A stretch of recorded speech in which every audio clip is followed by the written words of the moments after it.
Sanoma is having today AGM for the shareholders, and we have now here Susan Duinhoven, Sanoma CEO, for an interview. Firstly, I would like to ask you that in the recent years, Sanoma has gone through a major transformation process, and can you describe the transformation? What kind of company Sanoma is after the process? Yeah, I think we went through quite a bit of change, and what we try to do in that change is keep the customer in focus. And that's where I think if you look at the consumer market and the advertiser market, they might not have had that feeling of that much of a change. But of course, in the back of the company, we have changed a lot. We have changed our processes, made them more simple, and we're now basically three relatively independent business units. A media business in the Netherlands, a strong media business in Finland, and a learning business in 5 countries. Total sales 1.3 billion, last year's EBIT percentage 13.6%. So overall in good shape. We have deleveraged as a company. We're now at a leverage rate of 1.7, which is strongly within, let's say, our long-term target. So overall, that's where Sanoma is after 2 years of change. So in summary, although the company's net sales starting from 2010 has roughly halved, your profitability have increased dramatically, and you are still having this focus on your core customers. So you've been able to keep that. Yes, and actually reinforce that. Good. Okay, if you look at the media market, there has been very strong structural trends going on now for years, and they're still continuing. What would you say are the most important trends and structural changes in the marketplace from Sanoma's point of view? Yes, I think if we look at the media market, there you see, of course, that digitalization has made quite some changes, and those are changes for in the competitive field, because the digital players, and specifically large global players, have entered almost all markets. But at the same time, it has also given us opportunities.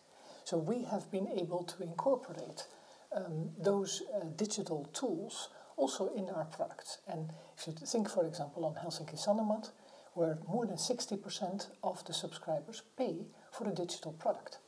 So both the apps, the online versions, so that is an important part of our total product mix, has also benefited strongly from that digital proposition. So I would say digital is one of those major elements.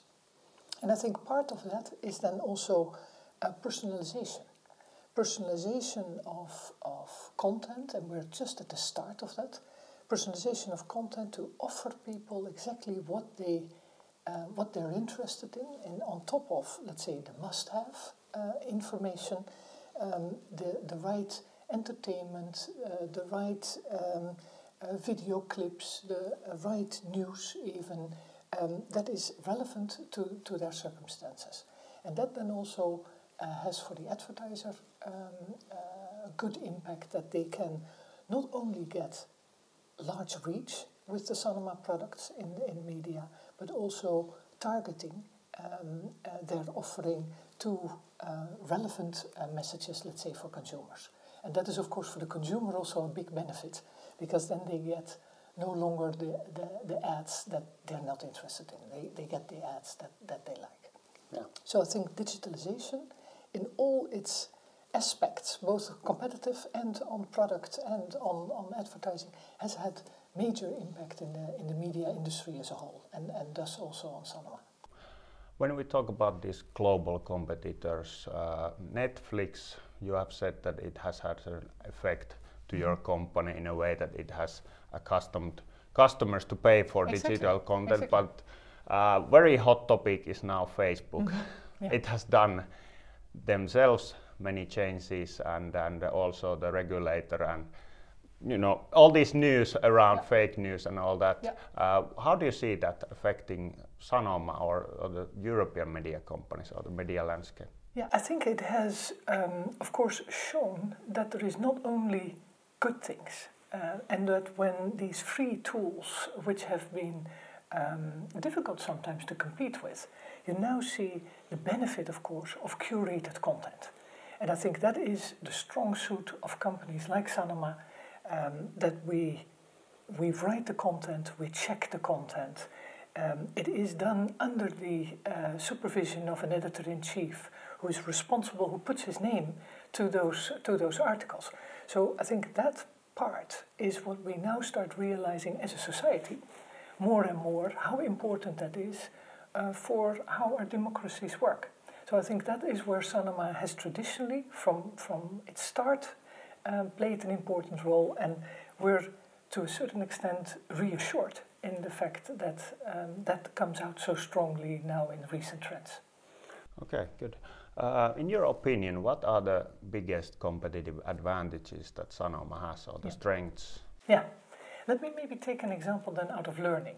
Because, you know, we're always talking a lot about media with Sanoma, but actually learning is 1/3 of our profitability. It's a very strong element within our company. And if you look at learning, the interesting thing is that we are in 5 countries. And a lot of our competitors in learning are, for example, only in 1 or in 2 countries. And we're actually in one of the most advanced, the Finnish market, as one of the top learning and education markets. So we're in very good, top profile countries. And we're quite advanced on the digitalization. And maybe that's a little bit because we're mixed with media, that we're early on exposed to that. But also given the fact that we're in 5 countries, we can actually benefit from the fact that we have one integral digital platform that is across those 5 countries. And take, for example, Bingle, which was an exercise platform that we launched in Belgium and then brought to Sweden and now into Finland. And in all 3 countries, very successful. So that, I think, is one of the strong elements, the top markets that we're in. And therefore we see learning as one of our growth areas. And because now with a much improved balance sheet, we're looking into growth opportunities, and then learning is definitely one of those areas that we're keen on growing through smaller bolt-on acquisitions. Good. How about, there's always room for improvement. Where would you see the biggest room for improvement currently? Yeah, I think we need to improve still on all aspects. We can always do better. So what we have done in the last couple of years is not very big switches or very big changes. We have really sort of gone through all our processes, always keep the customer in mind, and then improve. And that is, I think, where our approach also in the coming years will be focused on that. That will improve our profitability, it will improve our cash flow, and therefore be able to increase our dividends. And that's our sort of objective.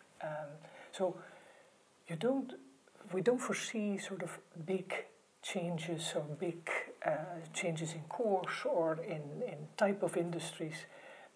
We're looking for growth, and that will be in our own markets and will be in slightly adjacent markets, but no dramatic changes to be expected. Okay, so the biggest change will be in small changes, so to say. Yeah, a lot of small changes. Okay. Lastly, I would like to ask you to tell the viewers that why should they invest in Sanoma? Yeah, I think they invest in Sanoma because our restructuring is done, our balance sheet is clean. We have a good profitability that we can still improve through these smaller changes that I indicated, focused as a company very much on our customer, on our profitability, and on increasing cash flow, and thus making it possible to offer increasing dividends. And that's where we're, as a company, aiming for. And then we will grow our top line through small bolt-on acquisitions that will be highly synergetic. So that will then also quite rapidly add to that cash flow. Okay, thank you for the interview. Okay, thank you.